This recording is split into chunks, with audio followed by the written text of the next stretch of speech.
Syria में रविवार का दिन इस्लामिक और मुस्लिम देशों के लिए काफी ऐतिहासिक रहा, जहां इस्लामिक विद्रोही समूह एसटीएस ने राष्ट्रपति बशर अल असद की सरकार को सत्ता से उखाड़ फेंका। विद्रोहियों ने सीरिया के शहर अलेप्पो, हमा और होम्स जैसे शहरों के बाद दमिश्क पर कब्जा कर सीरिया को आज़ाद करने का ऐलान कर दिया। विद्रोहियों के ऐलान के बाद असद सीरिया छोड़कर रूस भाग गए हैं, जहां पुतिन ने उन्हें राजनीतिक शरण दी है। असद के तख्तापलट होने को लेकर सीरिया समेत कई अरब मुस्लिम देशों में खुशी की लहर है। दुनिया के कई अरब मुस्लिम देशों ने असद के शासन के अंत का स्वागत किया है, जिसमें सऊदी अरब, यूएई, कतर, मिस्र, बहरीन जैसे देश शामिल हैं। आइए जानते हैं कौन सा मुस्लिम देश असद के तख्तापलट पर क्या बोला। सऊदी अरब। सऊदी अरब के विदेश मंत्रालय ने एक बयान जारी कर कहा है कि वो अपने भाईचारे वाले देश सीरिया में तेजी से हो रहे घटनाक्रम पर नजर रख रहा है। सऊदी अरब की ओर से बयान में कहा गया है कि सऊदी अरब सीरियाई लोगों की सुरक्षा करने, हिंसा को रोकने और सीरिया की सरकारी संस्थाओं और संसाधनों को संरक्षित करने के लिए उठाए गए सकारात्मक कदमों से संतुष्ट है। सऊदी अरब अंतर्राष्ट्रीय समुदाय से सीरियाई लोगों के साथ खड़े होने और उनका सहयोग करने का आह्वान करता है। इसके साथ ही अंतर्राष्ट्रीय समुदाय को सीरिया के घरेलू मामलों में दखल देने से बचना चाहिए। यूएई के राष्ट्रपति के राजनयिक सलाहकार अनवल गरनाश ने असद के तख्तापलट के बाद कहा कि सीरिया अभी भी संकट से बाहर नहीं निकला है और वहां उग्रवाद, आतंकवाद मुख्य चिंता का विषय बने हुए हैं। अनवर गरनाश ने असद के पतन के लिए राजनीति की विफलता को जिम्मेदार ठहराया और कहा कि उन्होंने यूएई और बाकी अरब देशों की तरफ से दी गई लाइफलाइन का इस्तेमाल नहीं किया। इसके साथ ही आपको बता दें कि यूएई में कई जगह असद के तख्तापलट के बाद जश्न भी मनाया गया है।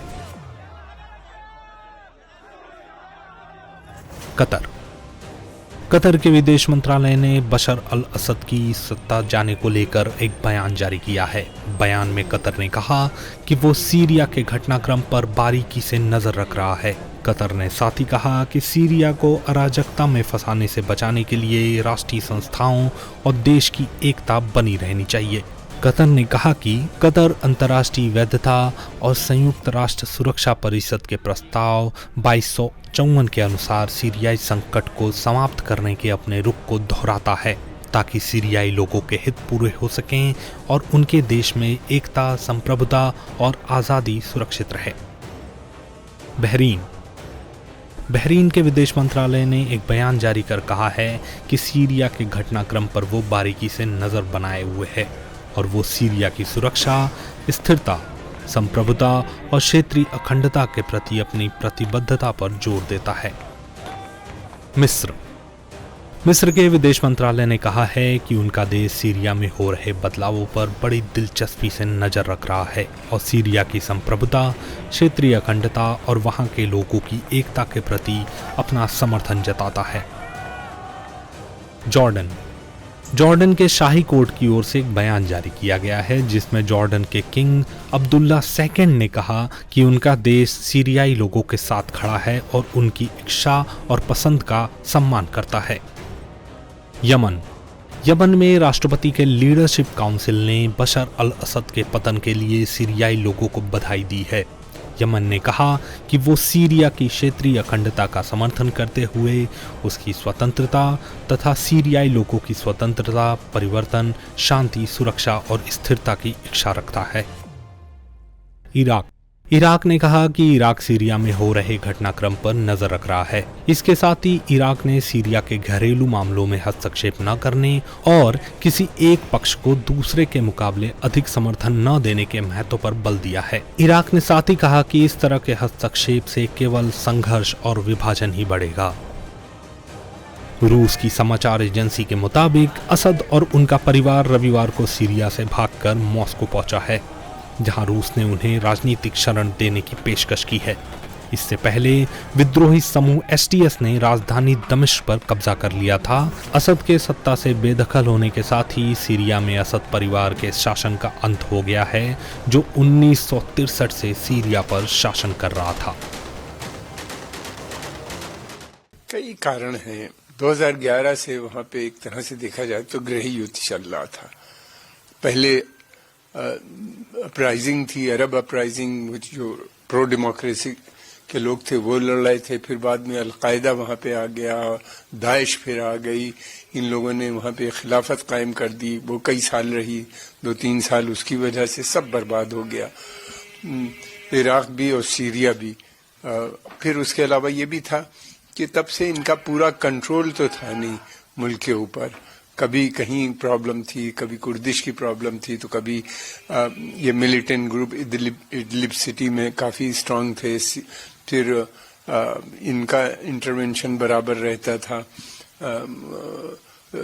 टर्की और इजराइल लगातार पिछले कुछ दिनों से हम देख रहे हैं बॉम्बिंग कर रही थी। इनके जितने वेपन डिपो थे उसको बहुत से अधिकतर को उसने डिस्ट्रॉय कर दिया था। फिर उसके अलावा ये था कि ये आतंकवादी जो ग्रुप हैं वो अपने को अब आतंकवादी नहीं कह रहे हैं, लेकिन इनका पास तो वही है तहरीर अल शम्स का। ये पहले जबहत अल नुसरा थी जो कि एक उसका ग्रुप था, अलकायदा का ग्रुप था। तो ये सारे लोग जो थे लगातार एक के बाद इंसिडेंट होते गए, ये कमजोर होते गए। रेवेन्यू था नहीं, स्टेट फेल हो चुकी थी, और फिर सेना ने लड़ने से भी इनकार किया। अधिकतर लोगों ने, उनको लगा कि वो सेना अपने ही लोगों को मार रही है, तो वो उसमें डिसर्शन शुरू हो गया और उनका पतन हो गया। सवाल है कि क्या एक तानाशाह के जाने के बाद दूसरा तानाशाह सीरिया की धरती पर काबिज होने जा रहा है? अगर ये आतंकवादी ग्रुप इराक में आते हैं तो मैं समझता हूँ कि कोई खतरा बन सकता है। और वहां पे तेल की सप्लाई है, वहां पे एक दोबारा से अराजकता फैलती है, तो वो एक खतरे का विषय बन सकता है। और अगर ये सीरिया के अंदर सीमित रहते हैं और वहीं पे इनके आपस में झगड़े होते हैं या एक स्टेबल गवर्नमेंट बनाते हैं, तो इमीडिएट इतना खतरा नहीं होगा भारत को। हाँ, इससे पहले की जो हुकूमत थी वो सेकुलरिज्म पे विश्वास था उसका, हालांकि थे वो भी काफी डिक्टेटोरियल रिजीम थी, तानाशाह की तरह काम करते थे। अब देखना ये है, लगता है ऐसा कि एक तानाशाह को दूसरा तानाशाह तो कहीं रिप्लेस नहीं कर रहा, इस बात का खतरा जरूर नजर आता है। सर, बात करें अमेरिका के डोनाल्ड ट्रंप की, ट्रंप के बयान पे हमारी लड़ाई नहीं है, यहाँ से अंतर्राष्ट्रीय प्रधानमंत्री जीत जा सकती है। देखिए, ये ट्रंप साहब को कोई जरूरत नहीं लड़ने की। उनका काम मैं समझता हूँ कि जो संगठन थे वहां के ऊपर, तहरीर अल शम्स जिसने बशर अल असद को हटाया है सत्ता से, उन्हीं ने कर दिया। और दूसरी बात यह है कि अमेरिका की बेसिक पॉलिसी जो थी रिजीम चेंज की थी, तो रिजीम चेंज हो ही गया। अब उनके माध्यम से अब ये देखना है कि आने वाली रिजीम के किस तरह के संबंध होते हैं अमेरिका के साथ।